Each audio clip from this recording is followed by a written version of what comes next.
Siamo entrati da un pertugio sul lato ovest della recinzione, un tempo invalicabile che delimita l'area del grande centro Paludi a Ponte nelle Alpi. Per la prima volta è possibile vedere da vicino ciò che è diventato quell'immobile eretto nel lontano 1999. La distruzione regna all'interno del centro a Paludi di Ponte nelle Alpi, che fu nell'idea originaria centro commerciale, mai portato a termine. Vi facciamo vedere con Stefano Bozzi la situazione anche non solo del degrado ma anche della distruzione e probabilmente anche della pericolosità del luogo, perché come potete vedere il pavimento presenta delle fessurazioni molto importanti. 7.300 metri quadrati destinati nel 2000 ad ospitare negozi, bar, multisala, ipermercato, bowling, tutto individuato nelle planimetrie pubblicate online, pur se quel luogo non poteva essere commerciale per l'esaurimento degli spazi previsti dalla legge regionale.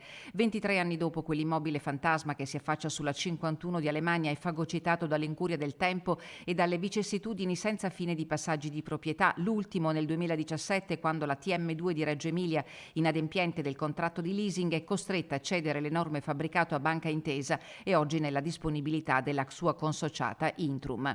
Sarebbe dovuto diventare la porta delle Dolomiti, un'area logistica a supporto delle aziende bellunesi, ma i lavori non sono mai partiti. In un angusto riparo del centro Paludi ha trovato casa Aziz, un giovane migrante di 32 anni del Benin, regolare in Italia dal 2011. Aziz, tu vivi qui dentro? Sì.